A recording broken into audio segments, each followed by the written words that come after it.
Sa pananaliksik ng mga dalubhasa sa larangan ng psychology, philosophy, matematika, sociology at information technology, posible nang direktang makilala ang mga botante, gayon din ang karapat-dapat na politikong iboboto sa araw ng halalan. Dahil dito posible nang maiwasan ang panghuhula, panloloko at dayaan.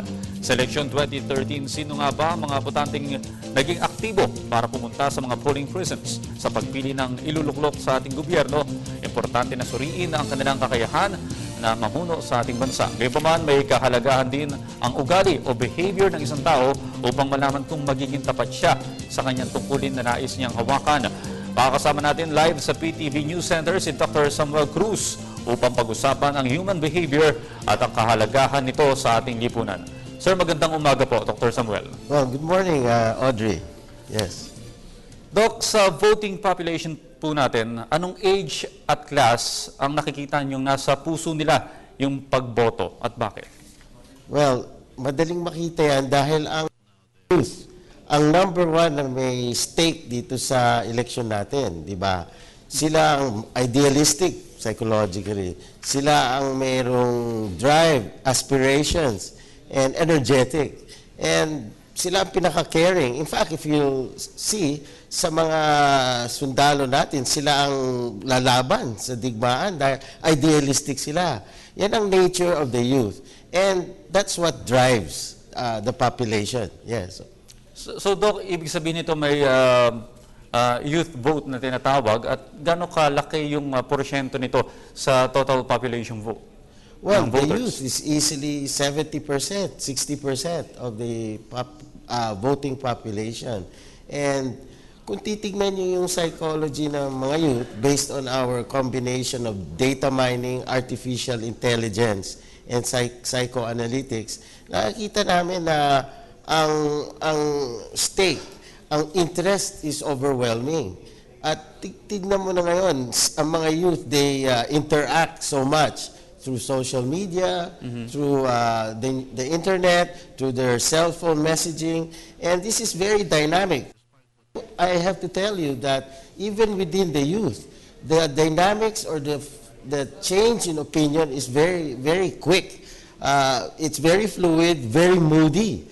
And yan ang kakaibahan sa nangyayari noon, kagaya sa US elections. Even by the hour, even by the day, nag-iiba yan. Noong unang panahon, hindi ganun eh. Noon may statistika na this is the group from the baby boomers, 1946 to 1960, and the XYZ population up to 2000 to 2010. Madidiscern ang consistent pattern. But now, it's so difficult. So when I say the youth, it's really not fluid. Nag-iiba yan, hindi na kagaya noon. There's so much fragmentation in the population, even within age group, whether young, whether middle age, or the elderly. So that's the difference now. Answering the question is very difficult, but I would say that it's very dynamic. That's how I would characterize it. Doc, sa makabago pong panahon, ang ginagamit na nating sistema ngayon automation pagdating sa botohan. Pero mula sa may pinag-usapan natin mga botante kanina, sa mga tumatakbong politiko, yung mga kandidato, bakit po ba sa behavior nila talagang parang ayaw magpatalo o hindi nawawala yung nagre-reklamo pagkatapos ng halalan? Alam mo, to be a politician, dapat shrewd ka. Dapat ambitious ka, aspiring, and tenacious, almost bordering on between being righteous and not righteous, di ba? And you have to be able to strive with so much pressure, and your name is at stake, so much mudslinging. So the candidates, they will not just give up because this is their nature. It's like being a pilot or a doctor or a nurse or a teacher. Meron kang profile that is consistent. They're striving, they're shrewd, they're also idealistic, but it's not all the same. But one thing that's common, they're striving, they believe in themselves, they have high self-evaluation. And kaya nga, pag sa voting, hindi talaga susuko yan at to the very last end. Kung pwede nga, i-questionin pa nga yung results, if you notice. Doc, alam niyo po, itong katatapos lang na halalan ng Lunes, kung yung mga Pinoy ay sanay sa hirap, init at pagtitiis, Dating sa halalan, ani mo hindi sanay ang mga Pinoy dito. Ang dami pong nakilahok sa ating halalan nung Lunes. Ano po bang bakit ba ganito? Mas marami yung voters turnout.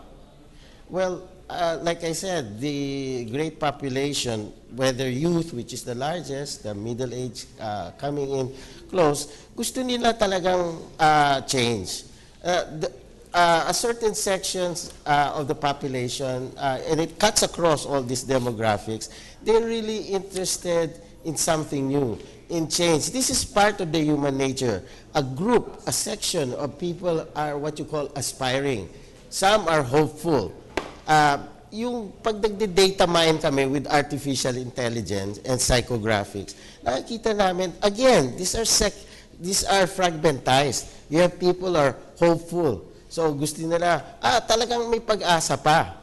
And although there's a bias, it's the young people who have that because they've never been burned. Their experience is that they want to go and they're positive. Doc, itong unofficial count ng COMELEC sa mga senatoriables, 4 yung babae na nakapasok. Bakit po kaya nagkakaroon na ba ng bakit po kaya pinipili ng mga botante ngayon na mga babae ang pinipili nilang iboto? Alam mo, nanonotice mo ba na whether in industry, in the factories, whether it's in business management, whether it's being a managing director or a president of a country, nahahalata ng mga tao na very conscientious, detailed, and possibly obsessive-compulsive to make things succeed. Tignan mo sa factories, ang mga managers, babae. And they produce results. In business, they produce results. The men seem to be more on the creatives, more on the strategicness, but the women can implement. They have the nature because they're women. They have unusual more stress in child rearing, in taking care of the family. Now they're even most of them are even overseas workers, and their record stands that they deserve this. And the men, we notice that too, you know. So I guess the population eventually, through the trend of the feminism and actual strong record of the women in business and in politics, that they've shown and that they're really good and they can produce results. And with that notion, which is pervasive now in society, meaning women as strong and are stalwarts and are equal as men, and even more so, imagine 70% of the overseas workers, a lot are women already. So with this, ang ganda-ganda ng impression. From a data mining point of view, we have seen these changes in opinion as well. Yes. Sir, dati po may mga artistang mga tumatakbo. Ngayon po ba bentahe pa yung pagiging guwapo, maganda o magandang itsura yung sa personalidad ng isang kandidato? Alam mo, Audrey, maganda na tinanong mo yan. Alam mo, nung eleksyon ni President Obama versus Mitt Romney, gumawa ng ang mga statisticians at mga data mining scientists ng study. Kung pupunta kaming, kasi California was a swing state, if you'll recall, in the U.S. elections. And they said, how are we going to raise money? How are we going to get the votes in California? Kasi napaka-critical yan. Kasi laki ng Pilipinas, California ni. So they said, how are we going to find out? So pagkatapos ng pagsusuri and using these scientific methods, they discovered that may isang artista, si George Clooney, na pag yun ang doon gawin sa bahay niya at magkaroon mga dinner parties in order to raise maybe $2,000 per plate, no? There are women and young and rich ladies and men who were willing to go there just to see George Clooney together with Obama in dinner. So this answers your question, Audrey. Yes, definitely. Siyempre, ang mga artista, if not guwapo o maganda, may appeal na kakaiba, di ba? So, yes, this is very strong. So, although in that same example, I said Obama was not able to get George Clooney, they opted for Sarah Parker as a substitute. But it gives you an impression, it gives the data miner, the scientist who's looking into the data, to have substitutes, but he more or less is in the realm of knowing finding out who is a similar or equivalent of the George if you don't get it.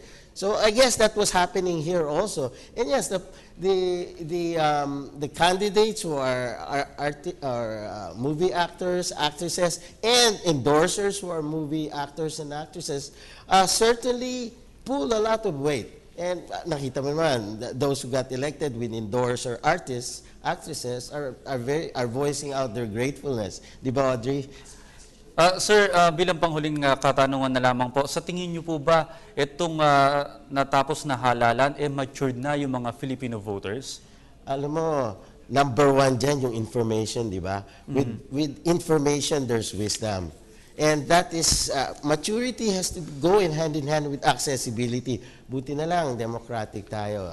We're lucky, we're blessed, our country is blessed. We're a democratic country and we have access to information. And the press, of course, is free. And that's very important.